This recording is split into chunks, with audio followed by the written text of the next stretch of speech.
Allez, à Yaoundé, il s'appelle Arnaud Guéfac. Il est donc prêt pour nous servir les titres des journaux, évidemment, parus ce jour dans la capitale politique du Cameroun. Ensemble, on va dire bonjour à Arnaud. Également, voilà mes... Bonjour Arnaud Guéfac et bienvenue parmi nous. Gilles, bonjour. Patricia, bonjour. Madame, messieurs, merci de nous retrouver en direct de Yaoundé pour cette première partie de lecture transversale des journaux évidemment parus dans la capitale Yaoundé. Cameroun Insider pour commencer. Le journal fait le point de ce championnat d'Afrique des Nations 2020 plutôt favorable aux Lions indomptables à prime. Lions Scale to Second Round, titre ce journal gouvernemental d'expression anglaise pour signifier la qualification de l'équipe camerounaise pour le second tour. Les Lions à prime ont fait match nul avec le Burkina Faso. 0 but partout hier au stade Omnisport Amadou Ahidjo de Yaoundé, ce qui les place en deuxième position de la poule A derrière le Mali qui lui est venu à bout du Zimbabwe. 1-0 là-bas à Douala. Cette qualification est un ticket pour les quarts de finale de ce 6e championnat d'Afrique des Nations au Cameroun, et le journal Le Pélican, à travers le match des Lions à prime, a vu les prémices d'une prodigieuse moisson. En se qualifiant en effet hier pour les quarts de finale, les Lions ont affiché clairement la quête d'une couronne dans cette compétition. Cela n'est un secret pour personne. Le trophée du championnat d'Afrique des Nations est l'un des rares qui manque dans les armoires à laurier de football camerounais. Raison donc de leur détermination pour gagner 7 fois à la maison un championnat d'Afrique des Nations, donc à croquer. C'est pourtant un champ difficile à croquer pour les volontaires engagés par le comité local d'organisation de ce championnat d'Afrique des Nations à Yaoundé et partout au Cameroun. Le journal La Voix du Centre nous informe ce matin que ces volontaires-là sont aux abois.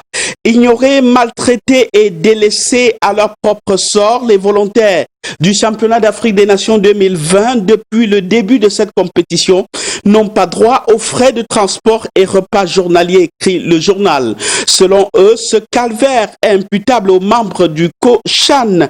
Le journal La Voix du Centre livre ce matin une enquête sur le difficile CHAN des volontaires, à lire dans les colonnes de ce numéro.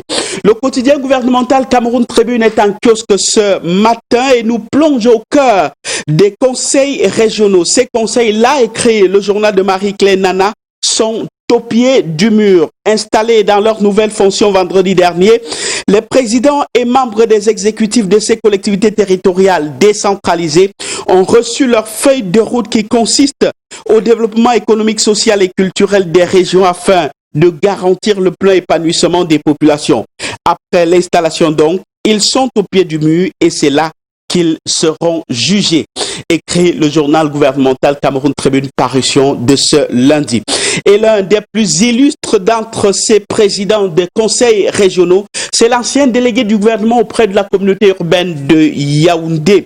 Le journal New Star l'a repéré et en fait sa une de ce lundi. Gilbert Timi Evuna Isba, installé le 22 janvier dernier comme le tout premier président du conseil régional du centre, Jack Bauer, comme on l'appelle, revient au devant de la scène pour mettre son expérience au service du peuple dans le processus de la décentralisation. La nouvelle série de Jack Bauer, donc, c'est désormais dans toute la région du centre et non plus seulement à Yaoundé qu'il va poser ses actions d'éclat malgré sa santé un peu fragile ces derniers temps, écrit le journal New Star, parution de ce matin. De la santé, parlons-en avec le journal Éco-Santé de ce lundi qui porte une bonne nouvelle ce matin. Bientôt, annonce le journal, la vaccination contre le Covid-19 au Cameroun. C'est ce qui ressort de la conférence des ministres en charge de la santé des pays de la Communauté économique et monétaire d'Afrique centrale, tenue du 19 au 22 janvier dernier par vidéoconférence. La dite conférence était présidée par Manaouda Malachi, ministre camerounais de la Santé publique. Et dans cette lutte contre la pandémie Covid-19 qui continue, le journal Lady News a le regard sur un membre du gouvernement, femme, Madeleine Chouente, puisqu'il s'agit d'elle que le journal de Chantal Nga voit comme l'antidote de la pandémie. Au Cameroun, écrit le journal, la première vague de cette maladie a été bien maîtrisée grâce à la forte implication des ministres sectoriels, au rang desquels celui de la recherche scientifique et de l'innovation, dont le titulaire du portefeuille n'est autre que Madeleine Chouente. Une stratégie ou bien une stratège, si vous voulez, écrit le journal, rompu à la tâche. D'une maladie à une autre, de la pandémie Covid-19 à l'insuffisance rénale, le quotidien Mutation s'y penche ce lundi avec en ligne de mire cette dialyse devenue problématique pour les malades. Les dysfonctionnements chroniques dans la prise en charge des malades d'insuffisance rénale est si actuelle et préoccupante qu'il appelle des solutions urgentes et durables. Et dans ce sens, les acteurs se déploient au niveau régional et central pour trouver les réponses adéquates aux problèmes existants dans la prise en charge de cette maladie d'insuffisance rénale. Un peu comme ce problème détecté et révélé ce matin par le journal L'Avenir, le non-paiement de l'aide publique à la presse privée pour le compte de l'année 2021. Le journal annonce d'ailleurs un vaste mouvement de contestation en préparation dans les 10 régions. Nonobstant plusieurs relances du ministre de la Communication, la totalité de cet argent n'a pas été débloquée selon le journal, jusqu'ici par les responsables véreux et voraces du ministère des Finances. Une partie seulement vient d'être remise au biaiteur du ministère de la Communication, malgré les instructions du ministre des Finances de payer l'intégralité de l'enveloppe dédiée à ce secteur pour chasser la précarité qui y est ambiante. Précarité qui conduit souvent les hommes et femmes de médias à explorer d'autres horizons ou, si vous voulez, d'autres univers, comme celui des marchés publics. Et un exemple que nous présente le journal Écho Matin de ce matin, l'affaire Adel Bala. S'agit-il de fraude au marché public? Le journal, au-delà de la polémique née de cette affaire, se pose bien de vraies questions. Vraies ou fausses polémiques, les recoupages menés par le journal Écho Matin révèlent pas mal de choses à savoir. Plus de détails en pages 4 et 5 du journal Écho Matin, parution de ce matin. Le quotidien La République Presse s'intéresse au secteur des travaux publics et constate qu'on amorce l'ère des engins Made in Cameroun, inauguré le 23 janvier dernier par le ministre des Travaux publics samedi, plus précisément représentant personnel du chef de l'État. L'usine d'assemblage d'engins de génie civil de Créby, première unité de montage des machines en Afrique centrale d'équipements lourds, est non seulement un projet créateur d'emplois, mais également un produit fini made in Cameroun. Investissement de plus de 2 milliards de francs CFA, l'usine produira 250 machines par an dans un premier temps qui équiperont les opérateurs du Cameroun et d'Afrique centrale. Le journal Le Quotidien s'y intéresse aussi ce matin avec en exergue un nom, Emmanuel Nganou Messi, une action d'inauguration de cette première usine d'engins lourds made in Cameroun. L'usine d'assemblage dont il est question est de la société Tartafrique, équipement situé au complexe industriel portuaire de Créby. C'est la toute première usine de montage de matériel de génie civil et électroménager dans la sous-région Afrique centrale. L'usine est l'aboutissement de la vision du président de la République pour l'émergence à l'horizon 2035. Le quotidien d'expression anglaise The Guardian Post nous amène dans la région du nord-ouest où l'on vient de passer un autre week-end noir, un de trop, qui illustre de cette guerre sécessionniste. Le journal présente ce lundi de nouvelles atrocités qui ont fatalement et négativement animé ce week-end. Des groupes armés ont froidement abattu, rapporte le journal, 4 adolescents. Les soupçons pèsent sur des séparatistes Amba Boys, devenus maîtres en art du et post de ce lundi. Une autre guerre plus douce, celle que nous présente ce matin matin, c'est celle qui anime l'axe Yaoundé-Malabo. La guerre larvée, selon le journal de Thierry, dont on a depuis 3 mois en effet, un engrenage de représailles et contre-représailles ne cesse de rythmer l'actualité entre le Cameroun et la Guinée équatoriale.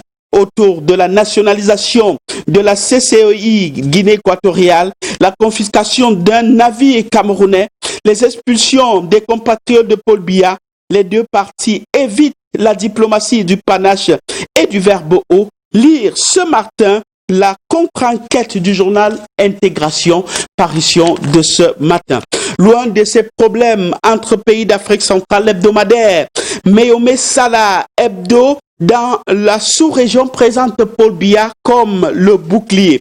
La prévention pour empêcher l'escalade de la violence, la gestion du conflit et la restauration de la paix pour mettre un terme à la violence et aboutir à un traité de paix et la consolidation de la paix pour la stabilité après la guerre constitue sa recette de promotion de la paix tant à l'intérieur qu'à l'extérieur du Cameroun.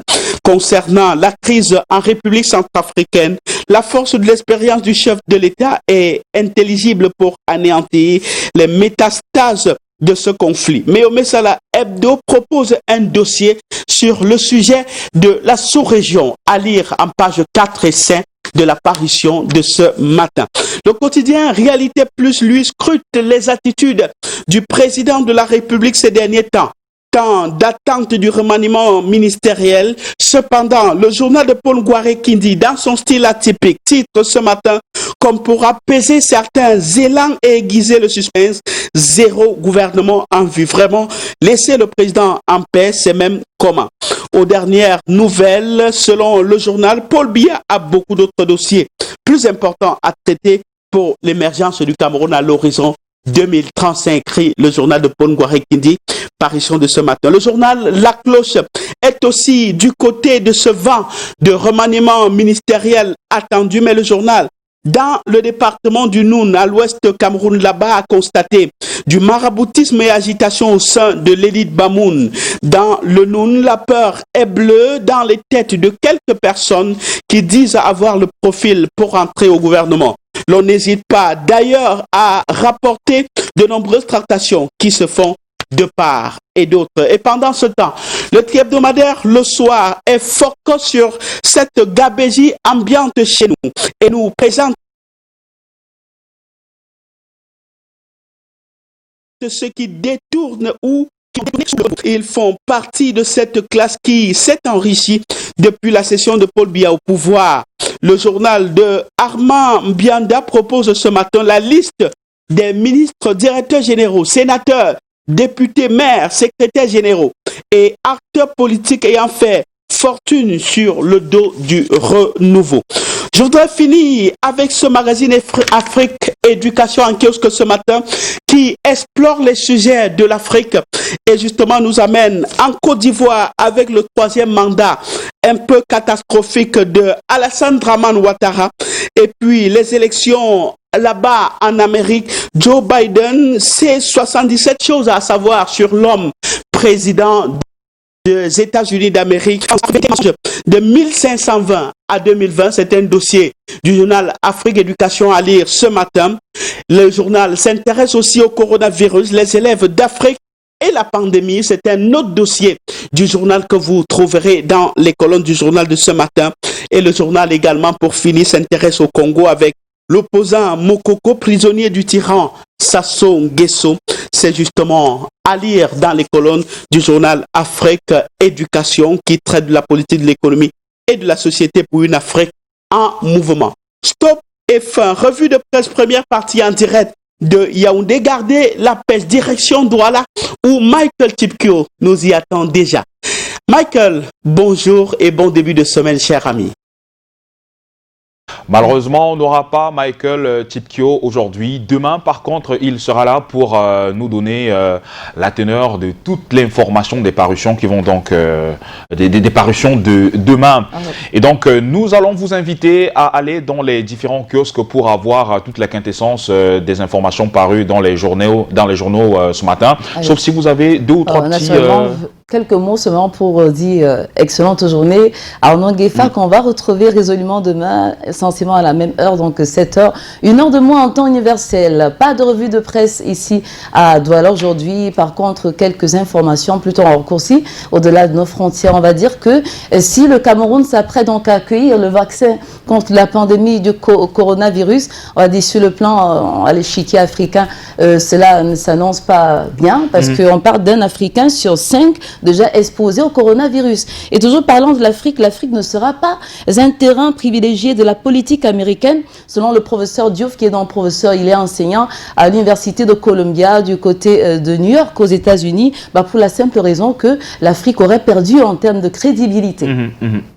Et donc on va marquer une légère pause, au passage obligatoire, voici la pub.